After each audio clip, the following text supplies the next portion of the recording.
Bonjour à tous. Aujourd'hui, nous allons voir ensemble comment effectuer des divisions euclidiennes.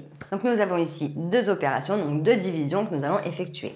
967 divisé par 5, donc bon, on sait que c'est pas si facile de faire de tête, donc la division euclidienne. On a ici donc 5, on doit regarder combien de fois est-ce qu'il rentre là-dedans. Donc je vais partir de la gauche.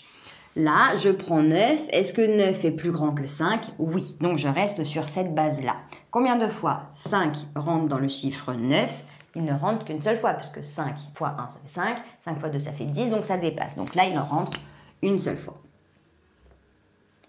Donc, je retire 5, donc mon nombre, et il me reste 4. Et le reste est bien plus petit que mon diviseur. Donc, je peux continuer.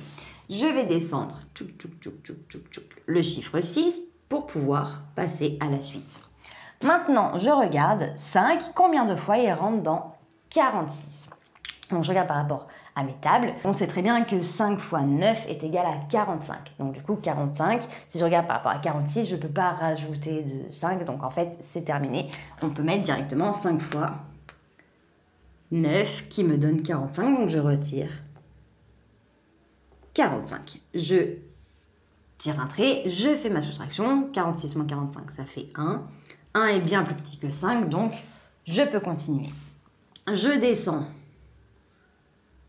mon 7 ici pour pouvoir continuer. Combien de fois 5 rentre dans 17? 5 fois 3, ça fait 15 et 5 fois 4, ça fait 20. Donc du coup, 17 est compris entre 15 et 20. Donc je prends le plus petit, 5 fois 3, qui me fait 15. Je retire, je fais une soustraction, 17 moins 15 qui me fait 2. Et ici, j'ai plus rien à descendre et il se trouve que je ne finis pas sur 0. Donc, pas de panique. Là, je regarde 5, combien de fois il rentre dans 2? 0. Donc, ce que je vais faire, c'est que je vais descendre une virgule et je vais descendre 1, 0. 5 fois combien rentre dans 20? Il rentre 4 fois. 5 fois 4, ça fait 20, donc c'est facile.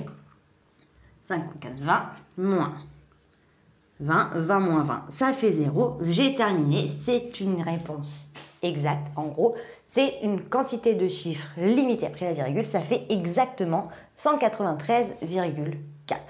Deuxième opération, 707 divisé par 6. Bon, il va falloir que je me pose là. Pareil, je regarde 6 par rapport au chiffre initial. Donc là, j'ai 7. 7, c'est plus grand que 6, donc j'en prends qu'un.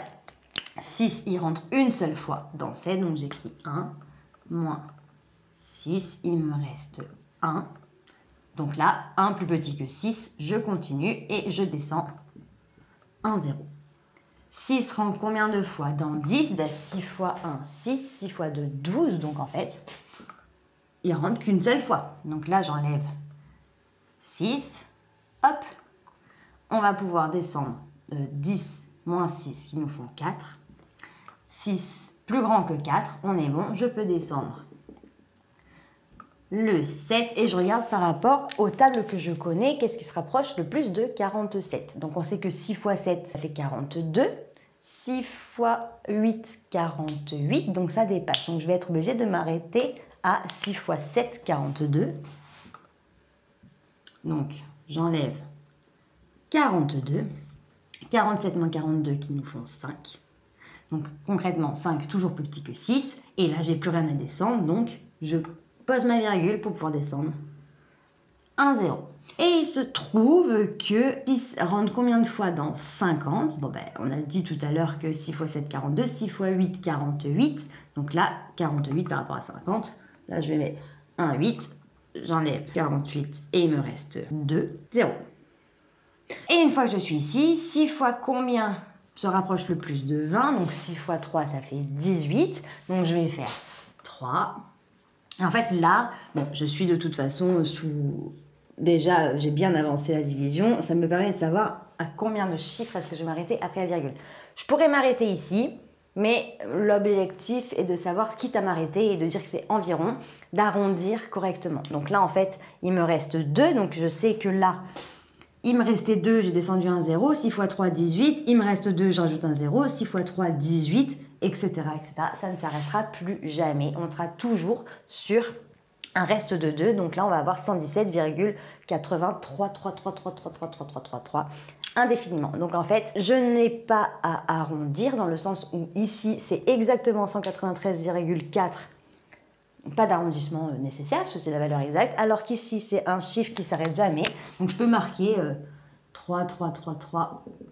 Voilà, je le sais. Donc on peut dire que 107 divisé par 6 est égal à environ 117,83. Et vu que les chiffres d'après sont également des 3, je n'arrondis pas au supérieur, j'arrête directement à 83. Donc voilà, j'espère que cette vidéo t'a plu, t'a permis de mieux comprendre comment effectuer ces divisions euclidiennes. Si tu as la moindre question, n'hésite pas à me la noter en commentaire, je me ferai un plaisir de t'y répondre.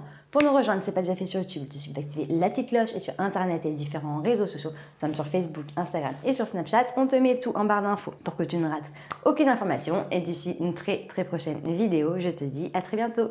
Salut!